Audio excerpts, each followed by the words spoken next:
And showtime. Ladies and gentlemen, welcome to another episode of the ChannelPro 5-Minute Roundup.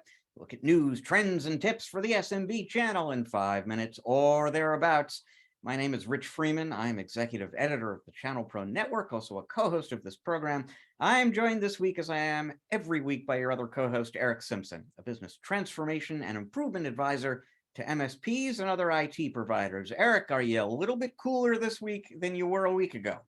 Yes. That prior heat wave has passed. So we're in the 80s now instead of the upper 90s to triple digits. Much more temperate. You're in that Southern California kind of magic area right now. Okay, that's one word for it. Well, it beats what's going on here in Seattle right now anyway. But Eric, let's dive right into our story of the week. And this concerns a company that I'm going to bet the vast majority of people in our audience haven't heard of before. They just came out of stealth mode about a week ago. I read about them in the Wall Street Journal, posted an article about them based on an interview I did with their CRO yesterday at channelpronetwork.com, so you can check that out. Name of the company is Nile, and they are a network as a service operator. Let me tell you a little bit about what they do and what's distinctive about them, and why I think this sort of feels like the as a service model of the future, and maybe the networking solution of today and tomorrow. First of all, the company was actually founded in 2018. They just launched their product last week, but they've been working on it behind the scenes for 4 years. They raised $125 million worth of venture capital, even though they're just in market with the product. And one of the reasons they were able to get that kind of money is the company was co-founded by John Chambers, former chairman and CEO of Cisco, familiar name, and Pankaj Patel, also a C-level executive at Cisco once upon a time. They've got 40 patents, either pending or awarded already. They built their entire networking stack, access points, routers, switches, the software, the operating platform in the cloud, the whole thing custom built from the ground up to support a network as a service offering. The key thesis, and I'm kind of quoting here from their CRO, Lou Serlenga, yesterday, he said, networks are too costly, they're too complex, they aren't cloud, and they're inherently insecure. And this solution is designed to address all of that. So networks are too complex today. Well, this solution draws on a lot of artificial intelligence, a lot of automation. It's designed to configure itself, monitor itself, patch itself, optimize performance on its own, upgrade software on its own. So it's designed to be extremely simple to implement and to operate, and to lower operational overhead on networking. But from a cost perspective, what's really interesting about this, Eric, is that this is billed on a true consumption priced basis. It is billed on a per user basis. And you can do that monthly, quarterly, annually. They have a lot of flexibility, but it's a flat per user fee. And that includes not just the service, but all of the technology, including the hardware. And so I've certainly had conversations with MSPs who are offering a managed network or a network as a service to their customers, but they have to go off to a distributor typically and create some sort of a financing deal. You have to deal with that hurdle of buying the hardware, implementing the hardware. Are you going to take that on yourself? Are you going to put that burden onto the customer? There's none of that with this. The amount you pay, your subscription fee covers everything with the service, not just up front, but on an ongoing basis. So they're going to be continually rolling out, updated access points and routers and server upgrades and so on. And you're just going to get that stuff for whatever your customer rather has already been paying. So you will not have to have, as an MSP, you're not going to have to have that conversation with your customer about buying a bunch of hardware to get them on your standard networking stack. You're not going to have to go back to them every 3 years, every 5 years, whatever it is, and say, we need to upgrade all your networking stuff to get onto the new generation, and then help explain to them why something that appears to be working actually needs to. None of that, all that goes away. If you are an SMB, all you want is secure, reliable, high-speed access to the internet and your business systems and the people that you work with. You want to pay for it as a service because you want to pay for everything as a service these days. And you sign on the bottom line with this deal, and it sure sounds like that's what you're going to get. Now, again, Eric, brand new company. They have to kind of deliver on these promises, and MSPs out there are going to have to be convinced that it works the way they say it do, but they say it does. But they sell exclusively through the channel. They have a partner program, very easy to get into. It sounds to me, Eric, like if you were to design the network as a service solution of the future from the ground up today, you'd probably come up with something that looks a lot like this. Yeah, Rich, this is, the term that comes to mind is in a box, right? To me, it's like you have your infrastructure, you have your network, you have your business technology in a box. I'm curious about smacks of, the Haas play, but evolve to the entire infrastructure of an organization from soup to nuts, which is very, very interesting. I'm curious about the partner program. What can you share about the partner program? Obviously, when we're talking about almost this type of an arrangement with an upstream vendor provider, what's the margin look like? That's the concern, right? If we are the MSP in the equation, we're going to evaluate what it would cost us to deliver that ourselves and maybe finance it somehow, or we're looking at the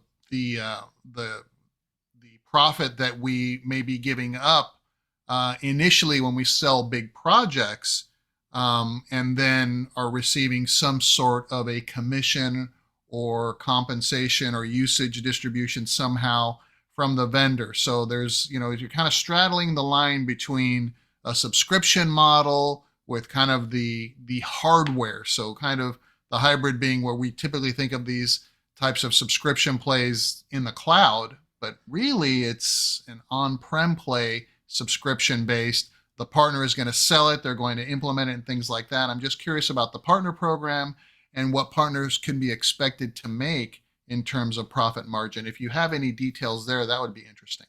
I cannot provide the detail you're really looking for. So I asked the question of their CRO, obviously, what are your margins like? And the answer basically was, we don't discuss that in detail, in specifics. What he said is that they are quote unquote very, very rich margins. So, and the way it works is, all of their revenue is recurring revenue, and you as their partner get a percentage of that, which they say is a very, very rich percentage. I don't know what that really kind of means. That's one of the things that people would have to look into. But that sort of hybrid sale model you're talking about, where there's the hardware sale up front and the ongoing service, is not how this works for them or for you. Right, right. No, very interesting. So I'm keen to learn more. So I know you have a new article up on ChannelProNetwork.com, speaking about this. So that's where we would ask partners to go to find out more information. All right.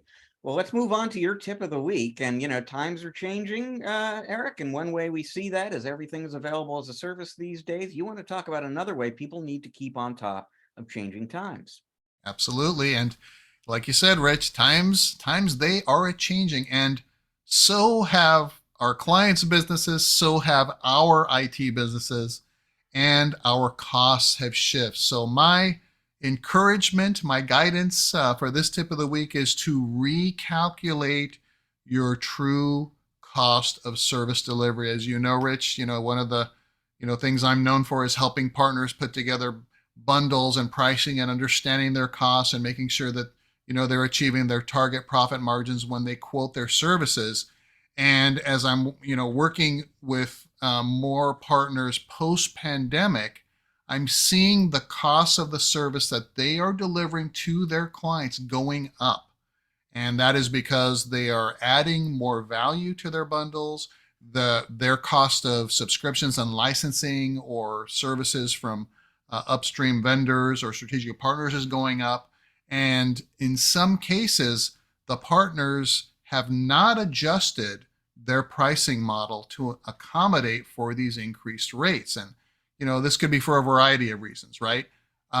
which we're not going to get into here. But what I'm asking everyone to do is to recalculate your costs today. Understand what it is that it is costing you, how much it is costing you to deliver service to your clients, and include the costs of your PSA along and your documentation platforms and all the other labor costs that you're delivering outside of the service desk component, right? That's where I see a lot of opportunity to help partners really understand, well, wait a minute, it takes you a specific amount of hours to create and deliver these reports. It takes you a significant amount of hours to deliver QBRs and strategic business reviews. It takes you a significant amount of hours to document, your clients' networks and things like that. And the things that you are no charging or no billing to your clients, analyze that and look at what that is really costing you, because I'll bet you $1, Rich, that we're not incorporating and passing on those costs and maybe making a margin on those as we probably should when we take the analysis a little bit more broadly, rather than a per user cost for service desk and a per user a per device cost for licensing and things like that. So expand your perspective on all the things that it takes to run your business and incorporate as much of that as you can into your costs per your client agreements and adjust those accordingly. Yeah, really interesting. And yeah, I have a few thoughts about that. Well, one of them basically is that I think what the economists might say is there's both a cyclical and a secular dimension to what you're talking about here. And the cyclical piece of it, obviously, is we're all aware of inflation right now. So your cost structure isn't today what it was 6 months ago, 12 months ago, and you need to be keeping on top of that, obviously. The secular, the sort of classic issue there, which I hear about from a lot of MSPs, is you learn about new solutions, you realize that this is something that's going to benefit your client, you add it to the stack, but you don't adjust your pricing, and now all of a sudden you're bleeding margin basically, and you can, it's very easy to do this in small increments and kind of lose track of it. So two good reasons, a shorter term and a longer term reason why people should be following that advice. And then the other thing I would say, and this is something that we've talked about on the show before, which is it's impossible to do the kind of analysis that you're talking about unless you have good data. And so this whole conversation is just another reminder, if any is needed, that you really need to be collecting good data and using it, reporting on it, keeping an eye on it, basically, so that you're making smart, informed business decisions based on complete, accurate, up-to-date information. I couldn't have said it better myself, Rich. Absolutely. And through the analysis, you might find that you're dealing with 17, 20, 25 vendors, for your services to your clients. It may force you to reevaluate these relationships and look toward other vendors that may incorporate, a lot of these services and benefits, from less number of vendors. So one vendor may provide 4 or 5 of the things that you may be, getting from, different vendors today, and you could consolidate and then lower your costs that way as well. So there's a lot of drivers. And again, like you said, Rich, you've got to understand what the data is and make data-driven decisions, not knee-jerk reactions or emotional decisions, right? And then you can justify those cost increases to your clients moving forward, because yes, the cost of doing business has gone up. The cost of financing has gone up. Interest rates have gone up. Inflation has gone up. The cost of fuel, all of these things that we have been talking about on the show for a while now. Absolutely.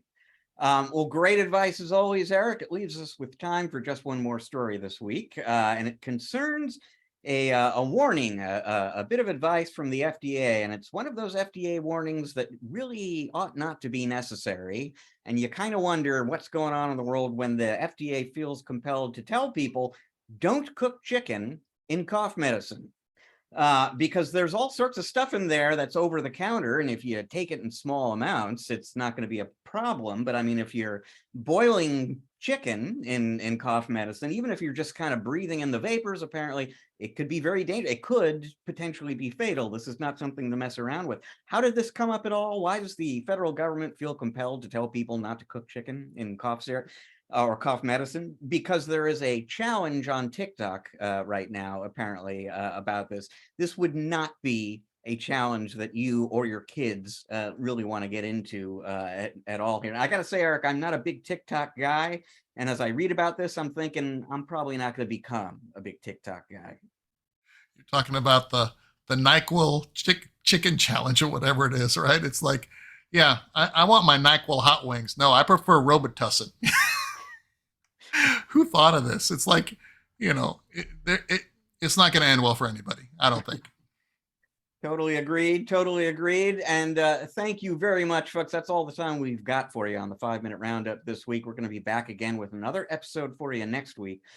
You know what, folks? We are both a video and a podcast these days. If you're watching us on video, thank you. But if you're into podcasts, you can listen to us as well. You will find this show Google, Apple, Stitcher, Spotify, anywhere you get your podcast. Please rate, review, subscribe. It's going to help us out, help you make sure you get those episodes right when they become available. If you're listening to the podcast but want to check out the video, go to YouTube, look for the ChannelPro Network channel there. Another opportunity to subscribe. And if you click that bell icon, you'll even get notified when the new episodes go up. Curious to learn more about Nile and our network as a service offering, or just curious to get great business growth advice for your company? Visit channelpronetwork.com every day, because we have got amazing new content for you there every day. To learn more about Eric and the work he does with his clients, you want to visit ericsimpson.com. That is ERICK Simpson.com. Once again, folks, we thank you very much for joining us on the show. Going to see you again in a week. Until then, please enjoy the rest of your week. Eric and I are enjoying the rest of your week already.